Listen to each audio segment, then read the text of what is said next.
बात है साल 2019 की, जब एक ही साल में रेड बुल ने 790 करोड़ कैंस बेचे। यानी कि पूरी दुनिया में आज जितने लोग हैं ना, उतने तो सिर्फ कैंस बेचे, वो भी सिर्फ एक साल में। बट जरा एक बार के लिए सोचो कि रेड बुल के कैंस अगर ऐसे के जगह पर ऐसे दिखते होते तो क्या फिर भी रेड बुल इतने कैंस बेच पाता? वेल, मुझे नहीं मालूम, मैं आपको पूछ रहा हूं। मेरे हिसाब से तो बिल्कुल नहीं। और इस नहीं को पॉसिबल बनाने के लिए रेड बुल के फाउंडर डीट्रिच मैटिसचिस ने बहुत पहले ही मार्केट के अटेंशन को ग्रैब करने के लिए कैंस के डिजाइन को रीडिजाइन करना शुरू कर दिया था। इसी के साथ ही उन्होंने और भी चेंजेस शुरू कर दिए, जिसकी ओरिजिनल ड्रिंक का फॉर्मूला चेंज कर दिया। लास्ट बट मोस्ट इंपॉर्टेंट, अपनी पूरी रेड बुल कंपनी से रेड बुल का प्रोडक्शन हटा के आउटसोर्स कर दिया और अपनी कंपनी को सिर्फ एक मार्केटिंग कंपनी बना दिया, जैसे काफी सारी कंपनियां करती है। दरअसल हुआ क्या था, जब 1982 में रेड बुल के फाउंडर मैटिसचिस ऑस्ट्रिया टू थाईलैंड एक बिजनेस ट्रिप पर गए थे, तब उन्हें टेम्पररी एक स्लीप डिसऑर्डर यानी कि जेट लैग कह सकते हो, वो लग गया था। अब जब बहुत सी कोशिशें करने के बाद भी उन्हें नींद नहीं आई, तो रिकमेंडेशन को फॉलो करते हुए उन्होंने पहली बार चालियोयुविद्या का बनाया हुआ प्रोडक्ट क्राटिंग डैंग को पिया, जिसे पीते ही उन्हें आराम मिला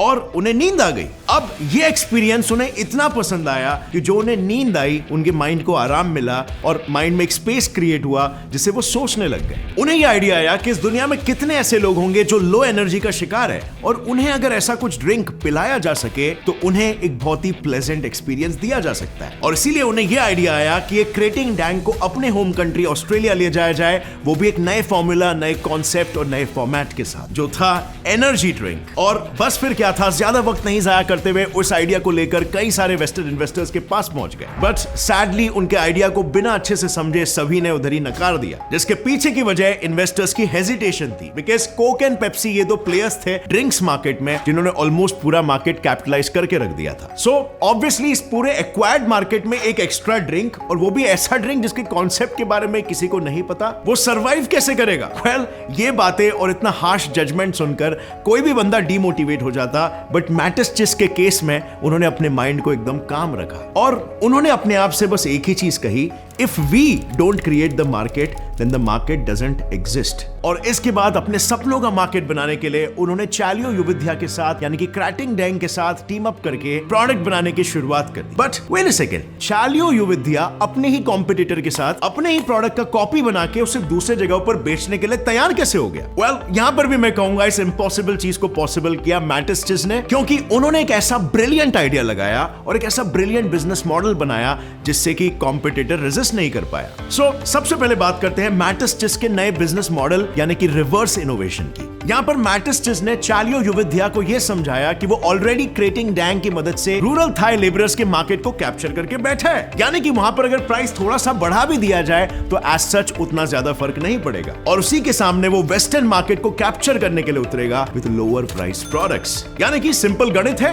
एक तरफ से लॉस होगा तो एक तरफ प्रॉफिट बढ़ाकर उसे कॉम्पेंसेट कर दिया जाएगा, जिससे कि कंपनी के फाइनेंशियल्स इंप्लोड नहीं होंगे। और साथ ही उन्होंने रेड बुल को एक डिफरेंट फॉर्मूला देने का भी सोचा, जहां पर उन्होंने ओरिजिनल फॉर्मूला में जो कैफीन, टॉरिन, विटामिन्स और अ फॉर्म ऑफ स्वीटनर था, उन सब की मात्रा बढ़ा दी, जिससे कि लोगों को इंस्टेंटेनियसली और भी ज्यादा एनर्जी आ जाती थी। और इसी के बाद रेड बुल के कंज्यूमर बेस में एक अफवाह भी फैल गई कि इसी एनर्जी को लाने के लिए रेड बुल अपने प्रोडक्ट में बैल का यानी बुल का सीमेन मिक्स करता है। अब यह अफवाह पता नहीं कंपनी के मैनेजमेंट ऑफिशियल्स तक पहुंची भी कि नहीं, बट रेड बुल ने सामने से इस अफवाह को क्लियर करने के लिए कोई जस्टिफिकेशन नहीं दिया। मे भी ऐसा भी हो सकता है कि वो डेलिबरेटली चाहते हैं कि ये मिस्ट्री क्रिएटेड रहे। अब हालांकि रेड बुल के लिए उस वक्त ये business model super duper hit रहा, बट आज बेस्ट बिजनेस मॉडल बोले तो रियल जेन्युइन प्रोडक्ट्स, जो इंस्टेंट ही नहीं बल्कि लास्टिंग एनर्जी और इम्यूनिटी दे। और इसीलिए मैं आपके लिए लेकर आया हूं मैन मैटर्स टोस्टेरो, जो 100% नेचुरल टेस्टोस्टेरोन बूस्टर है। ये बेसिकली आयुर्वेदिक कैप्सूल्स है जो मिनिस्ट्री ऑफ आयुष द्वारा अप्रूव्ड है, जो testosterone level increase, energy and confidence enhance, stress reduce और इम्यूनिटी बूस्ट के साथ साथ मर्दों में हेल्दी लेवल ऑफ हार्मोन्स की मेंटेनेंस भी करते हैं। And the best part is ये 100% वेजिटेरियन है और इसके कोई भी साइड इफेक्ट्स नहीं है। इसे लेना बहुत ही सिंपल है, बस आपको हर दिन 2 पिल्स खाने हैं, जिसे आप 1 गिलास पानी या दूध के साथ ले सकते हो। और मैन मैटर्स कंपनी सिर्फ प्रोडक्ट्स ही नहीं बेचती है, बल्कि आपको मेन रिलेटेड कोई भी समस्या है तो ये लोग आपको फ्री ऑनलाइन सर्टिफाइड डॉक्टर से कंसल्टेशन प्रोवाइड करते हैं। सो मैन मैटर्स टोस्टेरो बाय करने का लिंक नीचे डिस्क्रिप्शन डिस्क्रिप्शन में है और साथ ही आप फ्री ऑनलाइन कंसल्टेशन भी पा सकते हो। Just click on the link in the description below. और अब आ जाते हैं हमारे वीडियो पर कि रेड बुल ने आखिर इन अफवाहों को रोका क्यों नहीं और अपना अगला कदम क्या लिया, और बस फिर क्या था। इसी झकास plan, formula and branding concept को लेकर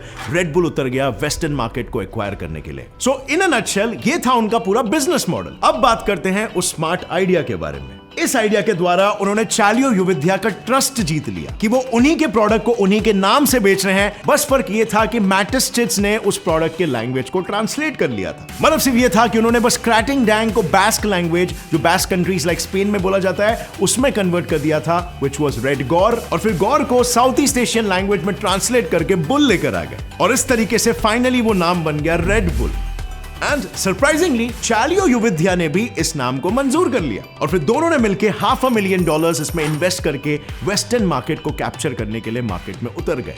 अब मार्केट में उतरते ही दो रास्ते मैटिस्टिट्स के सामने आए। पहला कि डायरेक्ट कंज्यूमर्स को टारगेट किया जाए टू सेल हिज प्रोडक्ट्स, और दूसरा बिजनेसेस को टारगेट किया जाए ताकि वो आगे चल के उनके कंज्यूमर्स को ये रेड बुल बेचे। अब यहाँ पर अगर कोई और होता तो शायद वो भी आपके और मेरी तरह यही सोचता कि एक वक्त पर एक ही नाव पर पैर रखना चाहिए, नहीं तो ना यहाँ के रहेंगे और ना ही वहां के। बट इनके केस में ये तो ठहरे मैटिस्टिट्स जिनकी सोच हमारी सोच से काफी डिफरेंट थी। उन्होंने एक साथ दोनों नावों पर पैर रखना सही समझा। ही बिलीव्ड कि अगर कोई एक प्लान फेल भी हुआ तो एटलीस्ट उनके पास एक बैकअप के लिए दूसरा ऑप्शन मौजूद होगा। Smart move, right?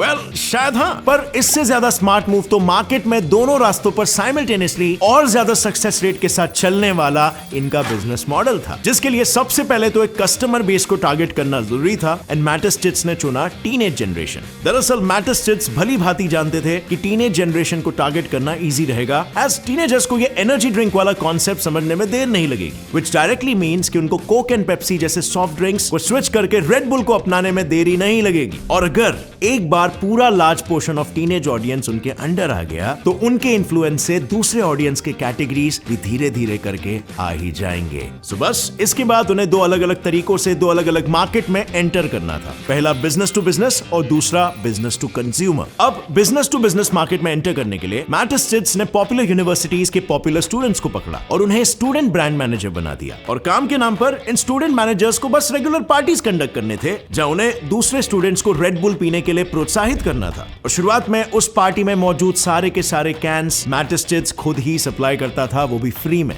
So that customers उसे पहली बार टेस्ट और टेस्ट कर ले। और दूसरे model business to consumer market में एंटर करने के लिए मैटिस्टिट्स ने हर बीच, कॉलेजेस, जिम्स और ऑफिस बिल्डिंग्स के आसपास larger than life Red Bull cans वाली ऐसी वोक्सवैगन बीटल्स प्लेस कर दी थी। इन वोक्सवैगन बीटल्स को रखने के बस दो मकसद थे, एक कि लोगों का अटेंशन ग्रैब कर सके और दूसरा उन्हें फ्री सैंपल्स दिया जा सके। और अब आप खुद ही बताओ कि अगर आपको बार बार एक ही कार हर जगह दिखती रहेगी, वो भी इतने बड़े प्रोडक्ट के साथ, तो वो आपका अटेंशन ग्रैब करेगा या नहीं? ऊपर से अगर अटेंशन ग्रैब होने के बाद आपको ये बात पता चले कि वहां पर फ्री में कुछ बेचा जा रहा है, तो क्या आपका मन नहीं ललचेगा? और क्या आप उस लालच में एटलीस्ट एक बार उस प्रोडक्ट को तो ट्राई करना नहीं चाहोगे? और बस वैसा ही सब हुआ। लोगों की उसी क्यूरियोसिटी और फ्री के माल की लालच की वजह से रेड बुल अपने फ्री सैंपल्स को बेचने में सक्सेसफुल रहा, और जैसे जैसे लोगों ने फ्री सैंपल्स को ट्राई किए वैसे वैसे उन्होंने रेड बुल को खरीदना भी चालू कर दिया। और बस फिर तो क्या था, इसी नेम एंड फेम के साथ मैटिस्टिट्स ने पूरे मार्केट का गेम ही बदल दिया। लोगों ने सॉफ्ट ड्रिंक को भूलकर एनर्जी ड्रिंक को अपनाना शुरू कर दिया, जिसकी वजह से रेड बुल को ऑस्ट्रिया से यूरोप और फिर यूरोप से यूके और वहां से यूएस और धीरे धीरे करके पूरी दुनिया में फैलने में देर नहीं लगी। वर्ल्ड वाइड लॉन्च होने के बाद बस 3 ही सालों के अंदर रेड बुल ऑलरेडी रोजाना 10 लाख से भी ज्यादा कैंस बेच रहा था। और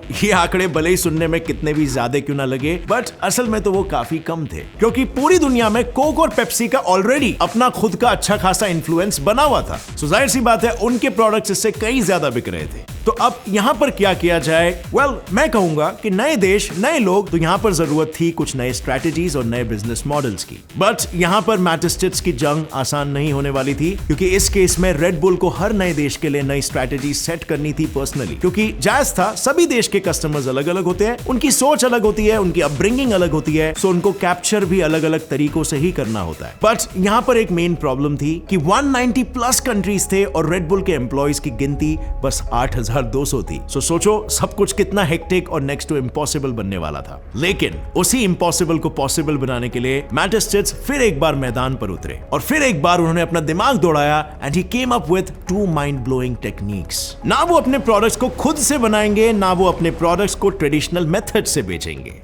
दरअसल मैट एस्टेट्स ने सोचा कि क्यों ना प्रोडक्ट के मैन्युफैक्चरिंग प्रोसेस को आउटसोर्स कर दिया जाए, क्योंकि ऐसा करने से वो अपना 99% फोकस प्रोडक्ट को सेल करने पर लगा सकते हैं, जो कि ज्यादा इंपॉर्टेंट था, क्योंकि एक ड्रिंक बनाने में काहे की कलाकारी है, उसे बेचने में कलाकारी है। और बस इसी सोच के साथ मैट एस्टेट्स ने रेड बुल को मैन्युफैक्चर करने के लिए जिम्मेदारी दे दी Rauch Fruchtsafte GmbH and company OG को, क्योंकि रॉश तब 90+ वेराइटीज ऑफ जूसेस बनाते थे और 100+ कंट्रीज में वो उन्हें एक्सपोर्ट करते थे, यानी कि वो कंपनी प्रोडक्शन और लॉजिस्टिक्स दोनों में ही माहिर थे। प्लस रॉच रेड बुल के एक कैन को सिर्फ $0.09 में ही बना के देने वाला था, जिसमें फिर प्रॉफिट्स ऐड करने के बाद मैट एस्टेट्स $3.59 में उसे बेचता। और मैट एस्टेट्स के सबसे बड़े कस्टमर्स वॉलमार्ट और उसके जैसे दूसरे बड़े ग्रोसरी स्टोर्स 24 कैंस के केसेस ले लिए तो वो $44 से $48 के बीच में पे करेंगे। मतलब कि वहां पर मैट एस्टेट्स कॉस्ट ऑफ प्रोडक्शन के मुकाबले 20 टाइम्स ज्यादा प्रॉफिट कमा रहा था, यानी कि फायदा एकदम जब्बर था। बट इसके अलावा भी मैट एस्टेट्स ने अपने प्रोडक्ट्स को ट्रेडिशनल मेथड से नहीं बेचने का फैसला इसीलिए लिया था क्योंकि उन्हें अपने प्रोडक्ट रेड बुल को स्पोर्ट्स मार्केट में डालना था। इस मार्केट में जाने से रेड बुल को 3 बड़े फायदे होने वाले थे। पहला फायदा तो स्पोर्ट्स हर देश के नागरिक देखते हैं, यानी हर देश के नागरिकों को टारगेट करने के लिए बहुत ही डिफरेंट स्ट्रैटेजीज नहीं बनानी पड़ेगी। एंड प्लस यहाँ पर फिर से एक बार लगातार ऑडियंस रेड बुल के लोगोस और नाम को देखती रहेगी एंड एट लास्ट एक बार तो रेड बुल को ट्राई ही कर लेगी। और दूसरा, स्पोर्ट्स में टीम को स्पॉन्सर या ओन करना मैट एस्टेट्स के लिए एक long term investment plus side income बन जाएगा। यहाँ पर एक तीसरा फायदा भी उन्हें नजर आ रहा था कि red bull recall and recognition advertising को अचीव करने में भी सक्सेसफुल बन सकता है इस मॉडल के जरिए। अब रिकॉल एंड रिकॉग्निशन एडवर्टाइजिंग क्या होता है? वेल, मैट एस्टेट्स ने स्पोर्ट्स में तो एंट्री मारी, बट ऑब्वियसली हर स्पोर्ट में तो वो एंट्री नहीं मार सकता। बस सिर्फ वो कुछ ही स्पोर्ट्स को टारगेट कर सकता है जो एक्सट्रीम है, एंड एक्सट्रीम स्पोर्ट यानी extreme curiosity and extreme emotions. So जाहिर सी बात है, अगर ऐसे स्पोर्ट्स और इवेंट्स में अपने प्रोडक्ट को प्लेस किया जा सके तो लोग उसे ज्यादा टाइम तक याद रखेंगे। यानी कि उन्हें जब जब motor car race, formula 1 car, skateboarding या फिर रिकॉर्ड ब्रेकिंग पैराशूट फॉल, इन स्पोर्ट्स के नाम सुनाई देंगे तो उन्हें रिकॉल करके रेड बुल को रिकॉग्नाइज करने में उन्हें जरा भी वक्त नहीं लगेगा, क्योंकि इन एक्सट्रीम इवेंट्स के टाइम पर हर जगह पर बस रेड बुल ही दिखाई दे रहा था। प्लस ऑब्वियसली इन एक्सट्रीम स्पोर्ट्स में चाहिए होता है extreme energy, extreme daring, extreme capability to succeed, और रेड बुल अपने ब्रांड का इमेज इन्हीं वैल्यूज के साथ एसोसिएट करना चाहता था, ताकि वो अपने टारगेट ऑडियंस को एक क्लियर एंड कट मैसेज पहुंचा सके कि ये प्रोडक्ट पियोगे तो आप भी ऐसे एक्सट्रीम बनोगे। इन्हीं तरकीबों की वजह से रेड बुल को मार्केटिंग सक्सेस मिली एंड बाय 2021 ये वर्ल्ड वाइड 9.804 बिलियन कैंस बेचने में सक्सेसफुल रहा। बट अगर रीसेंट ट्रेंड्स देखा जाए तो हाल ही में मॉन्स्टर एनर्जी ड्रिंक भी रेड बुल को बराबरी की टक्कर दे रहा है। सो इस सिचुएशन में मेरे एंटरप्रेन्योर सब्सक्राइबर्स, अगर आप होते तो आप क्या स्ट्रेटेजी रचते? लिखिए अपना जवाब नीचे कमेंट सेक्शन में। और अगर इस वीडियो से आपको कुछ भी नया सीखने मिला, आपके अंदर एंटरप्रेन्योरशिप का जोश जाग उठा, तो एक लाइक जरूर ठोकना। Get set fly fact channel को अभी सब्सक्राइब करो और बेल नोटिफिकेशन दबाओ ताकि आगे आने वाली हमारी ऐसी इंटरेस्टिंग और नॉलेजेबल वीडियोस आप कभी मिस ना करो। और आप फ्रेंड्स, जाने से पहले मैन मैटर्स में फ्री डॉक्टर कंसल्टेंसी बुक करना मत भूलना। और अगर आपको प्रोडक्ट्स चाहिए, still you can click on the link in the description and you can purchase their products. See you in next video. Till then, as always, stay curious, keep learning and keep growing. जय हिंद।